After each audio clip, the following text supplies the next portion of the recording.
A 32 gigabyte kit of DDR5 6000 sold for $222 last August.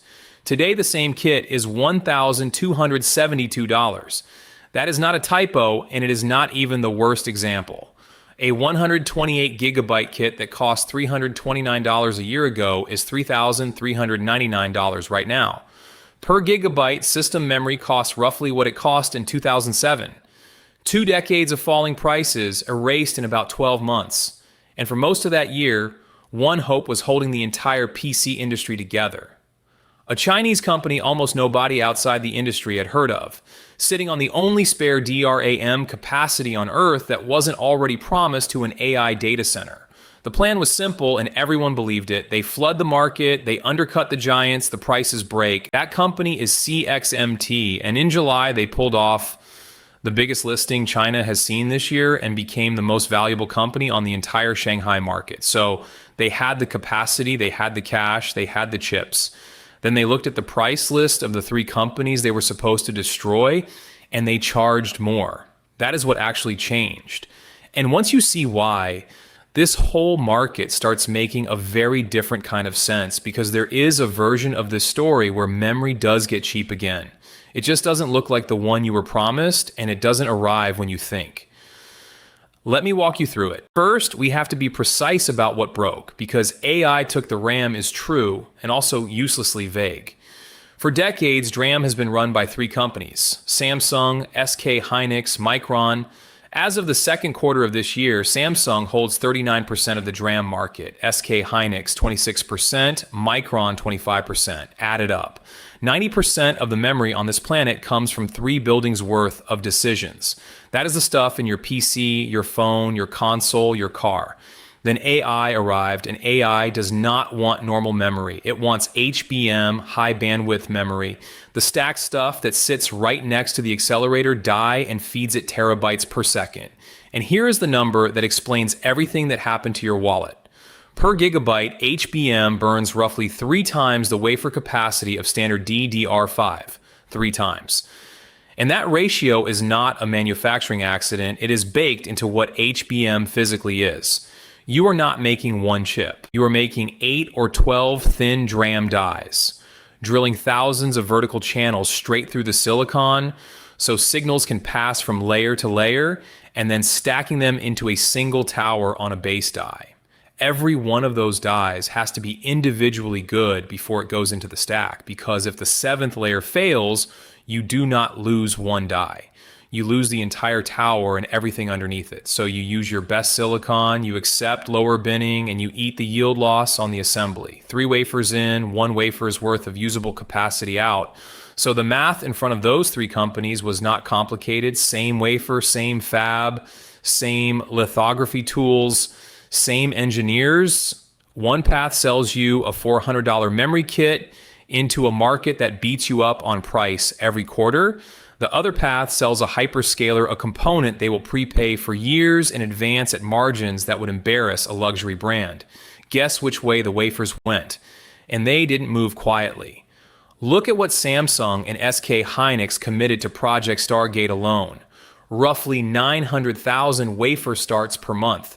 That is somewhere between 35 and 40% of the world's entire DRAM wafer capacity promised to a single AI build-out. Then look at what that did to contract pricing. Samsung raised memory prices by up to 60% in a matter of months. In the first quarter of this year alone, DRAM industry revenue jumped 81% quarter over quarter. And that was not because anyone shipped more bits. It was pure price. Even now, with consumer demand visibly cracking, TrendForce still has conventional DRAM contract prices rising another 13 to 18% this quarter. Micron went further and simply left the room. In December, they announced they were shutting down Crucial, their consumer memory brand, killing it off in February to free wafers for enterprise accounts. A company that had been selling memory to PC builders for decades walked out mid-conversation. And DDR4, the obvious fallback, is no escape hatch either. It is up 120 to 177% year over year, because everybody is winding that production down too. And then the shortage stopped being an industry story and started showing up in products you can actually buy. Apple pulled the 256 gigabytes option off the M3 Ultra Max Studio, then the 128 gigabyte option off the M4 Max, then the 64 gigabyte option off the M4 Pro Mac Mini. The cheapest Mac Mini went from $599 to $799. Tim Cook told investors memory pricing would be a significant effect felt in June, and that the impact would increase from there. When Apple, with the deepest supply chain leverage on Earth, starts deleting configurations from its own store, that tells you the shelf is genuinely empty. Now, here is the part that should worry you more than any of that.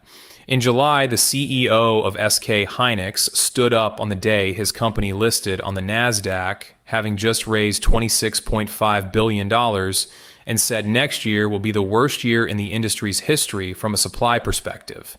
Not this year, next year. And that demand will keep outrunning supply beyond 2030. Samsung, SK Hynix, and Micron have already sold out their 2027 output. Deloitte's read is that meaningful new supply doesn't land until 2029 or 2030, and that memory sales go past $1 trillion in 2027, from $230 billion in 2025. So that is the whole, and that is why, for the last year, one company has been carrying the hopes of every PC builder on the planet. So who is CXMT? The name stands for Chengxin Memory Technologies. They sit in Hefei in Anhui province, and the thing that gets me every time is the founding date, 2016. They started life as Initron Memory, essentially a municipal government project with a chip company attached. Samsung has been making DRAM since the 1980s. SK Hynix and Micron go back decades, and a company that did not exist 10 years ago is now the fourth largest memory maker in the world. They also didn't start from nothing, and this part is genuinely clever. The core architecture they build on traces back to Shimanda, the German memory maker that collapsed in 2009, buried word line cells in a 6F2 layout, which is still the backbone of how modern DRAM is built. So instead of inventing a cell architecture from scratch, which would have cost them a decade they did not have, they started from a proven one and poured state money into scaling it. And that money is the other half of the story. Look at the shareholder register in this year's prospectus, and there is no controlling shareholder at all. What you see instead is a stack of state vehicles, an Anhui Provincial Holding Company, Hefei's own investment arm, and Phase 2 of China's National Integrated Circuit Industry Investment Fund. Memory is the single most capital-punishing business in semiconductors. A modern DRAM fab runs past $10 billion, and the industry is famous for cycles where everybody loses money for 2 years straight. A private startup cannot survive that. A municipal project with national backing can lose money for a decade on purpose, and that is precisely what CXMT did. And the scaling curve is what makes this a rocket rather than a story. Trial production of 19 nanometer LPDDR4 in 2018. Real production in December 2019 at about 20,000 wafers a month, 40,000 by 2020. Roughly 265,000 wafer starts per month across three 300mm fabs by the end of last year. They are on track for about 350,000 by the end of this year, which puts them within touching distance of Micron's 385,000. 6 fabs are planned in total across Shanghai, Hefei, and Beijing, which takes them past 600,000 wafer starts a month. The revenue curve is even more violent. About $1.2 billion in 2023, around $3.3 billion in 2024, roughly $8.6 billion in 2025. Then the first quarter of this year, 50.8 billion yuan, call it $7.3 billion in a single quarter, up 719% year over year.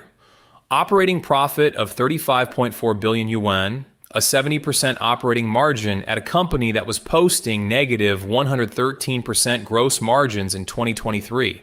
Second quarter growth came in at 716%, making them the fastest growing DRAM supplier on the planet.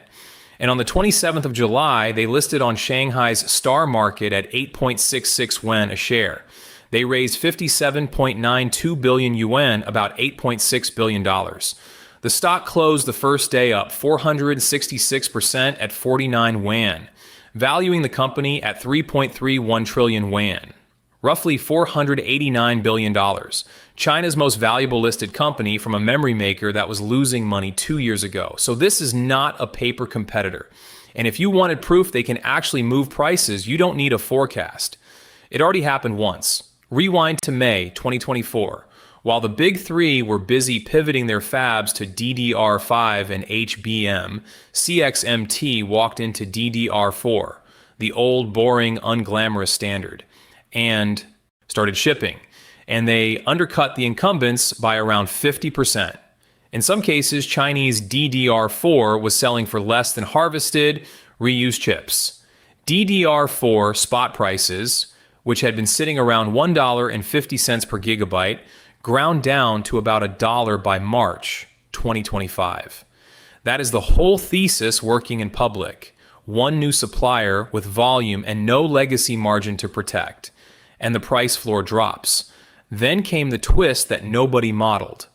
In the spring of 2025, under policy direction to move up the value chain, CXMT converted its DDR4 lines to DDR5, and the exact supply that had been holding DDR4 down simply evaporated.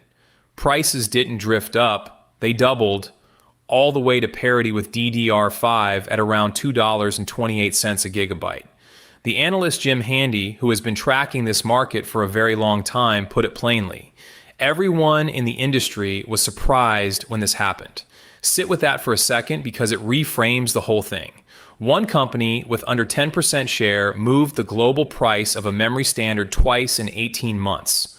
Down when they entered, up when they left. That is the leverage we are talking about. The only open question was which direction they would point it next. Which brings us to the chips themselves, and this is where things got real. At IC China in Beijing last November, CXMT pulled the sheet off a full DDR5 lineup.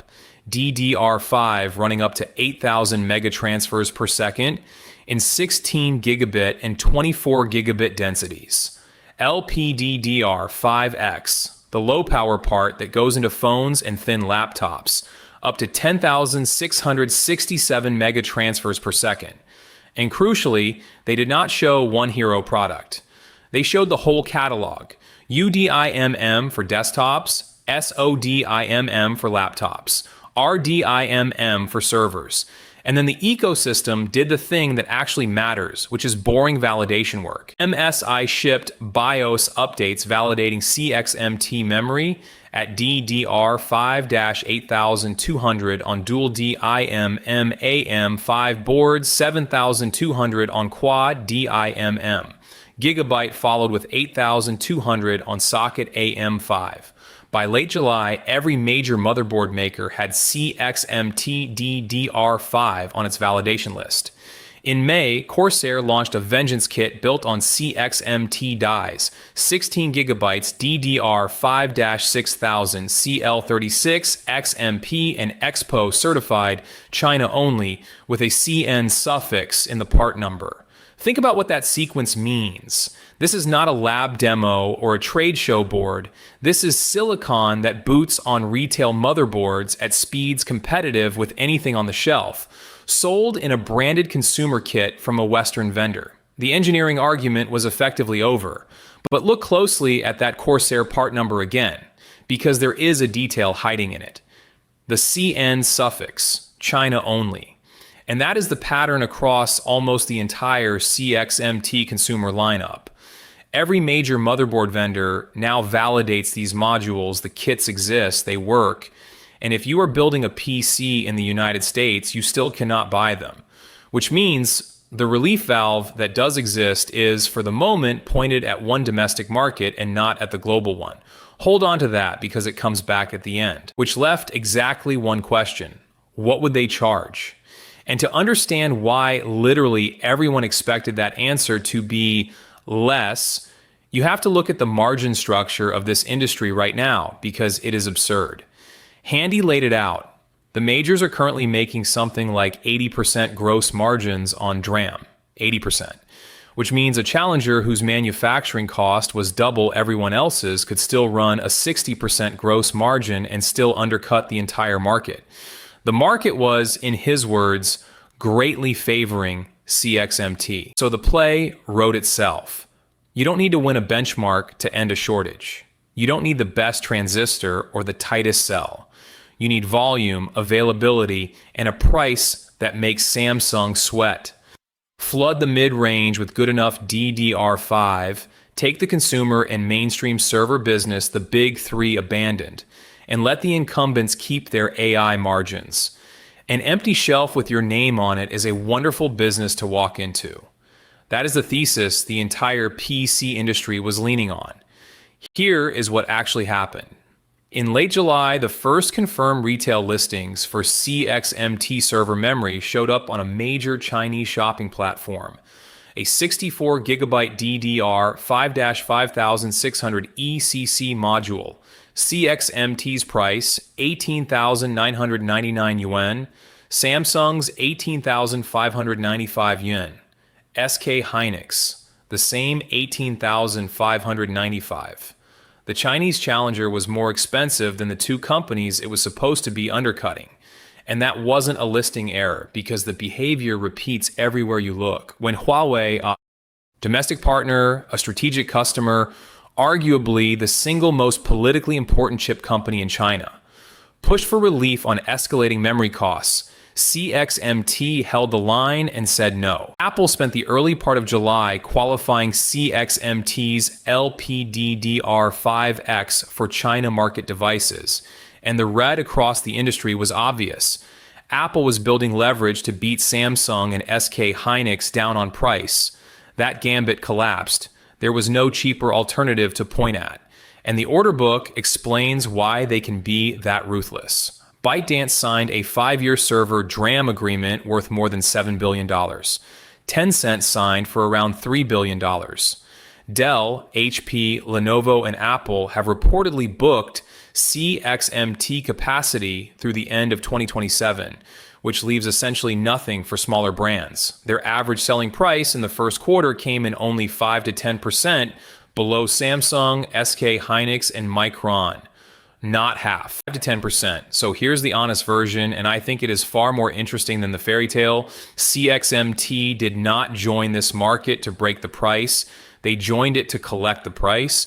When you have just listed at a $500 billion valuation and your shareholders are watching a 70% operating margin, you do not walk into the best pricing environment in the history of your industry and hand it back. But there is a second reason, and this one is physics rather than greed, and it is the part that decides how this ends.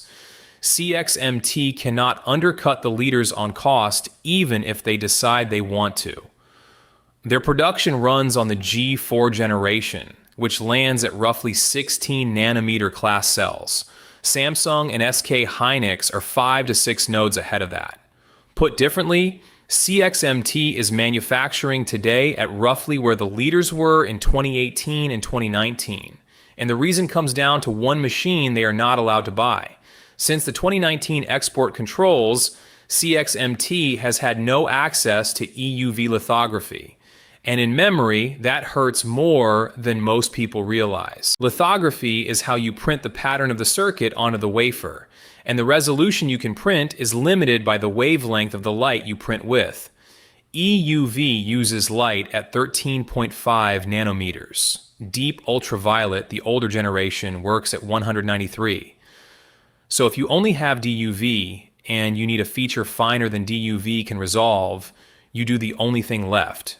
You print part of the pattern, process it, print the offsetting part, process again, and build up the final structure over multiple passes. Multi-patterning. Same result on paper, 4 or 5 times the steps. And every extra step is another chance to lose the wafer. More exposures, more etches, more deposition, more alignment tolerance you have to hit perfectly, more places for a particle to land. So it is not just slower, it is structurally more expensive.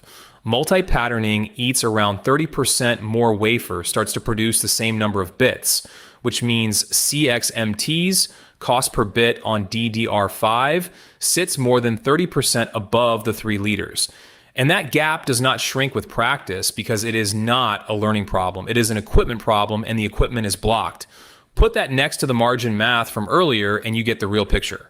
CXMT is not the low-cost producer pretending to be premium. They are the high-cost producer selling into a market so starved that nobody cares, and they know exactly how long that window is. And that is exactly why the analysts split so violently after the IPO. Nomura sees market share going from around 8% to about 18% by the end of 2028 and put a target on the stock more than 1,000% above the IPO price. Morningstar looked at the same company, pointed at the EUV constraint, said that cost per bit gap does not close, and set fair value roughly 68% below where the stock opened. Both of them are looking at the same fab.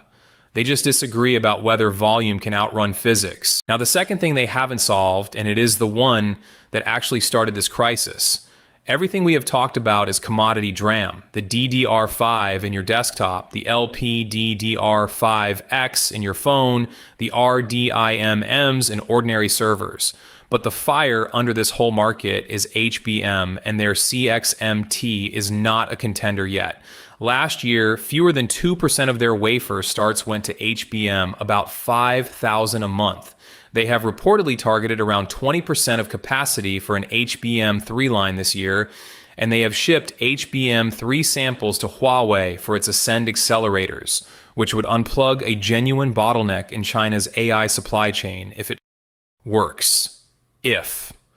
Because the yields are brutal. Modeled front-end yield around 35%, back-end around 70%, which compounds to roughly 25% for HBM3 8 high. 1 in 4 stacks survives, and 12 high is harder again, for reasons that are pure physics. To fit 12 dies inside the same height budget, you thin each one down to something closer to a sheet of foil than a chip, and thin silicon warps. Then you have to bond them with micrometer level alignment across thousands of through silicon vias at once, and any misalignment kills the stack. Then you have to get heat out of the middle layer of a sandwich that has DRAM above it and DRAM below it. Die cracking, warpage, and thermal escape are problems that still bite Samsung and SK Hynix at the top of the stack, and they have been doing this for years. That is why CXMT is reportedly looking at skipping HBM3 entirely and aiming at HBM3E in 2027 instead. Even if that lands on time, it leaves them roughly 3 years behind Samsung and SK Hynix, who are already moving into HBM4.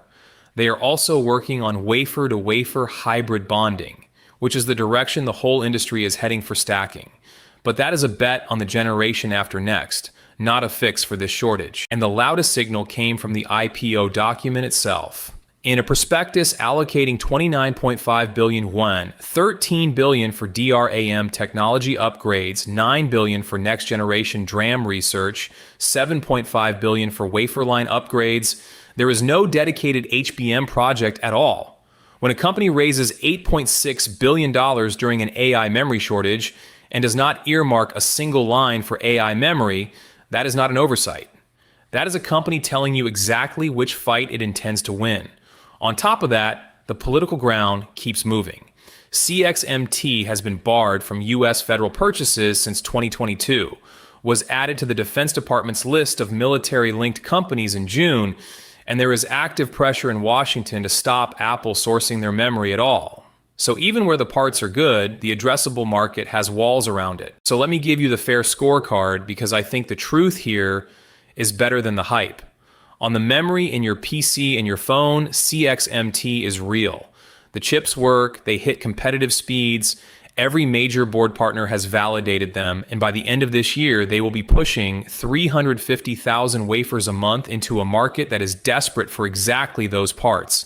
That is genuine supply that did not exist 2 years ago, and supply is the only thing that ever ends a shortage. But they are not your discount. Not this year, and probably not next.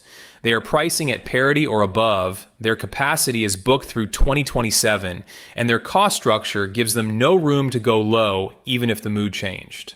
On HBM, they are a promising challenger 3 years off the pace, not a champion. And here is where the arithmetic finally turns in your favor, because it does.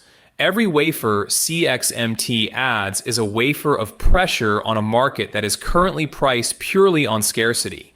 Watch the supply gap close. Independent modeling has this year running at a high single-digit percentage undersupply in DRAM bits, and next year getting worse, low to mid-teens, which is exactly what SK Hynix's CEO was warning about. But then the curves cross. The big three are lifting their combined capital spending by something like 340%. Between 2024 and 2027, memory is on track to eat roughly half of all semiconductor capex this year, and every one of those fabs eventually finishes. Meanwhile, CXMT goes from 265,000 wafer starts a month to 350,000 this year, and toward 500,000 by 2028, which would be around 17% of global supply. Nomura has them at 18% share by the end of 2028. Now remember what happened the last time this industry added a lot of capacity into a hot market. It did not glide to a soft landing, it never does. And several models now point at 2028 as the year all of it arrives at once, and the market flips from undersupplied to oversupplied. One analyst at Bloomberg Intelligence already thinks the shortage may have topped out in the second quarter of this year, with prices stabilizing through late 2027, plateauing first, then breaking. That is the moment memory gets cheap again. Not because a hero showed up, because the boring, brutal, cyclical logic of this industry always eventually does the same thing to everyone in it. And that brings back the detail I asked you to hold on to. Right now, the cheapish available DDR5 exists, and it is almost entirely inside one country. CXMT's consumer parts are China market. Their capacity is spoken for by domestic hyperscalers and the 4 biggest PC makers on Earth through 2027, and Washington is actively working to keep those chips out of American products. So for the next several quarters, the fourth supplier's supply does not reach most of you. It reaches Chinese PCs, Chinese phones, and Chinese data centers, and it relieves demand pressure everywhere else only indirectly. That is the real timeline, and it is why every China will save your build next month take you have seen is wrong. There is one more consequence, and I think it is the most important one.